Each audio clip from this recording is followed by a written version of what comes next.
Assalamu alaikum.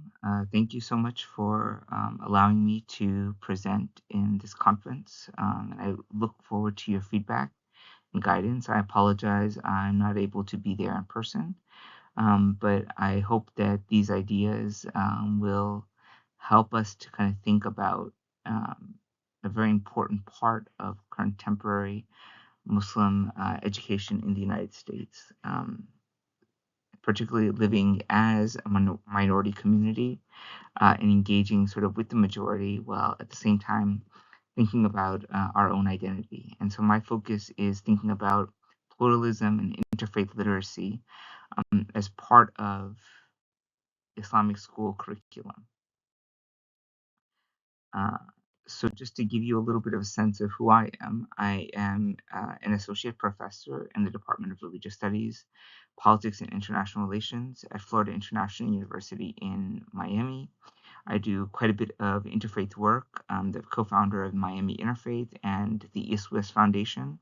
And we've been doing quite a bit of interfaith work in the last couple of years, and particularly focusing um, in the last few years with working with the Jewish community after October 7th and the Gaza war, now the Iran war.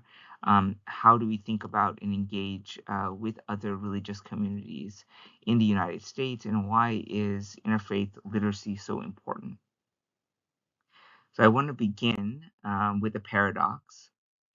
Islamic civilization produced some of the most sophisticated comparative religious scholarship in human history. In the 11th century, Abu Rayyan al-Bīrūnī spent years living among Hindu communities in South Asia, learning Sanskrit, and producing a work of such ethnographic depth and intellectual curiosity that scholars still regard it as a model of cross-cultural inquiry. Al-Shahrastānī, al-Milal wal-Nihal, his encyclopedic survey of the world's religious communities remains one of the most comprehensive works of comparative religion ever written. And of course, the Quran itself commands believers to taʿāruf, mutual recognition, declaring that God created humanity in nations and tribes precisely so that they might come to know each other. And yet, here's the paradox. When we examine how Islam is actually taught in many American Islamic schools today, this extraordinary heritage of interreligious engagement has largely disappeared from the curriculum. This disappearance is what my research investigates. There are about 300 full-time Islamic schools operating in the United States, serving tens of thousands of Muslim students. These institutions do vital work. They provide moral and spiritual formation, they foster a sense of belonging, and they cultivate Islamic identity in a context where Muslim youth frequently encounter misunderstanding and prejudice. None of that should be diminished. But here's the challenge. The same students are growing up in one of the most religiously diverse democracies in human history. They will work alongside Christians and Jews, Hindus and Buddhists, and people of no religious affiliation at all.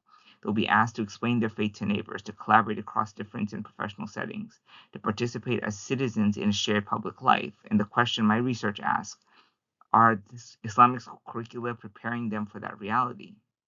Previous scholarship has documented a persistent tension in Islamic education between identity preservation and civic preparation. My study extends this work by examining the specific curricular and pedagogical mechanisms through which this tension plays out in American classrooms.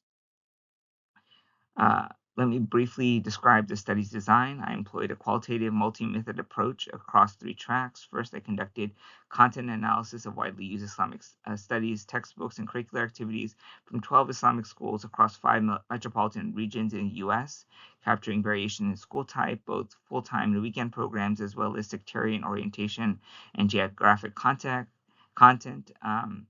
Second, I conducted semi-structured interviews and 24 educators and curriculum coordinations at the institutions. And third, I conducted classroom observations of Islamic studies instruction to examine pedagogical practice and action.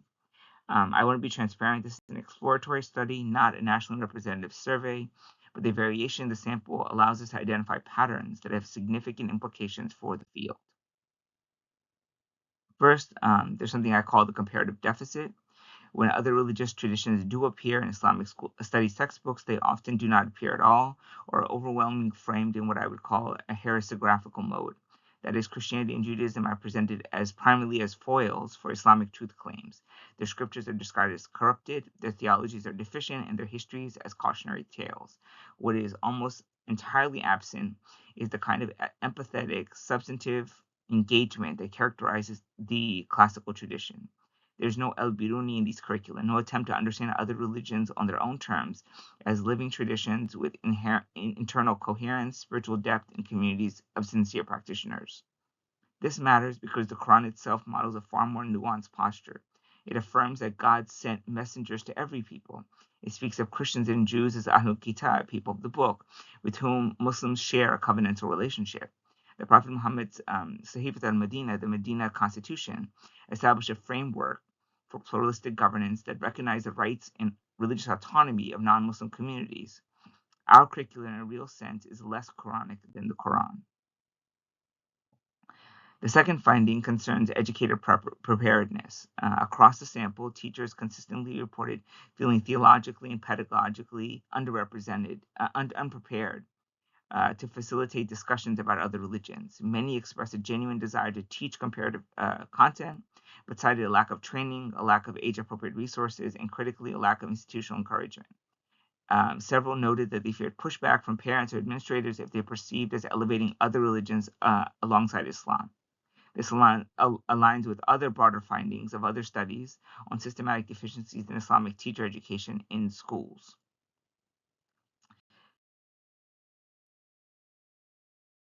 So the result is a kind of pedagogical default. Teachers rely on memorization and doctrinal, um,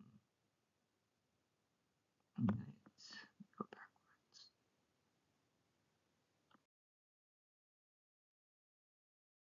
Okay.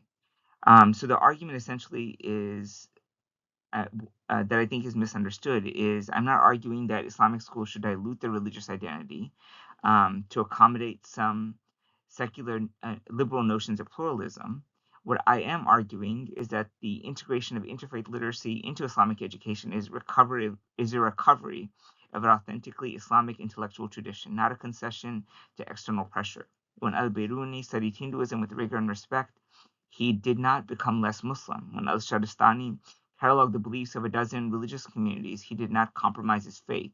They understood something that our curricula have forgotten, that confident engagement with the religious other is not a threat to Islamic identity, it's an expression of it. Practically, what does this look like? I offer 3 areas of intervention. First, targeted professional development for Islamic studies teachers and comparative religion and facilitated dialogue pedagogy.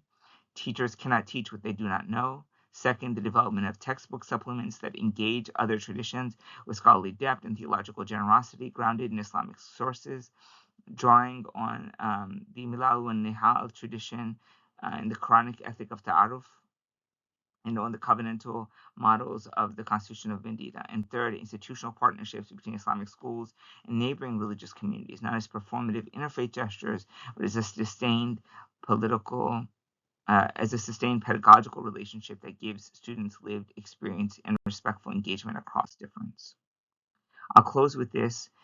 Young Muslims graduating from our schools will inherit an American public square that desperately needs what Islam, at its best, has always offered: a vision for human dignity grounded in divine intent, and a tradition of engaging the religious other not with fear, but with a confidence that comes from deep roots. The question is whether we are equipping them to offer it. I believe we can, and I believe Islam's own intellectual heritage shows us how. Thank you.